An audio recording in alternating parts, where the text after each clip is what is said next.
or graphs. How do you find the inverse? If I give you the graph of one function, the graph of its inverse is its reflection over the y equals x line. And we talked about reflections before, but we never reflected over the y equals x line. We reflected over the y-axis, we reflected over the x-axis, we even reflected through the origin. We talked about symmetry about the origin, right? But here's another line. If I do some reflections, I end up getting inverses. Okay? Now some of you guys are a lot more visual and you have a lot better spatial sort of reasoning skills, and I'll say that and you're like, yeah. And then some of you are going to be like, I don't know how I'm going to pull that off. Okay? So, practically speaking, when I reflect something over the y equals x line, what are happening to those points? If I reflect this point over the y equals x line, where did I end up? How is this point related to this point? Yeah, we switched x's and y's, right? So when you reflect over the y equals x line, this switches x and y values.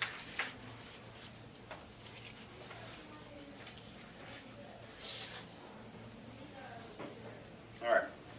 So next up, I want to do a sketch graph.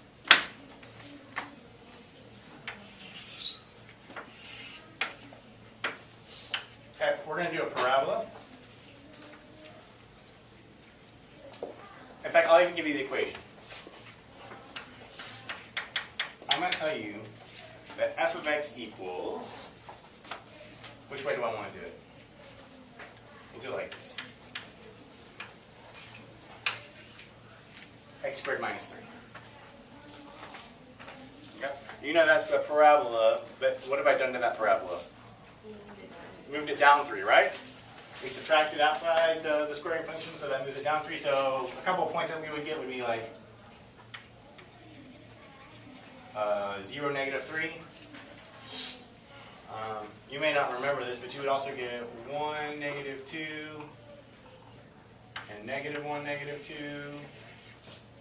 and 2, 1, and negative 2, 1. You would get those 5 points and some others.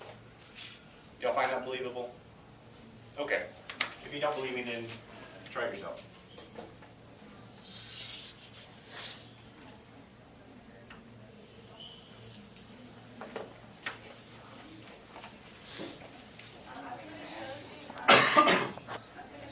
Okay, so that's f of x. You know what? This is going to be relevant a little bit. So let's, while we're talking about this function, let's talk about domain and range real fast.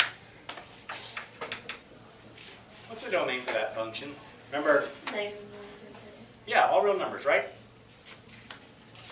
We can say negative infinity to positive infinity, or we can say all real numbers, something along those lines, either way. But the range is not. Negative 3. And it includes negative 3, doesn't it? But it goes on up to positive infinity.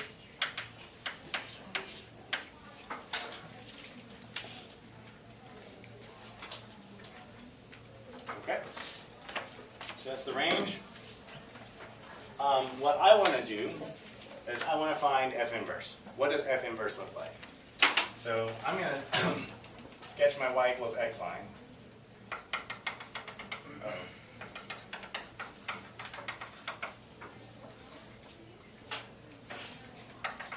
Is that good enough for y'all? Does that look like y equals x? And so when I reflect this curve over this line, I'm going to get something like that. Right? Now if you're having trouble imagining that, then take each one of these points and seriously just switch x and y values. So the point that was here at 0, negative 3, if I do the inverse in my yellow order, 0, negative 3 maps to negative 3, 0. And the point that was here at 1, negative 2 becomes negative 2, 1. So negative 2, 1 is that point right there. And this point that was at negative 1, negative 2 becomes negative 2, negative 1.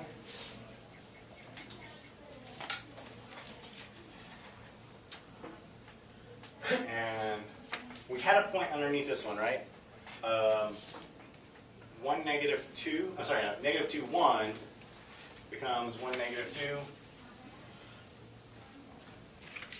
But finally, this point here that was at 2, 1, when you flip it over here, it becomes 1, 2. And with those points, can you get a good feel for where that parabola is going to end up?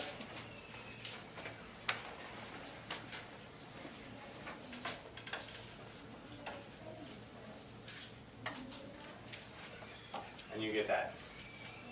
And that's F inverse.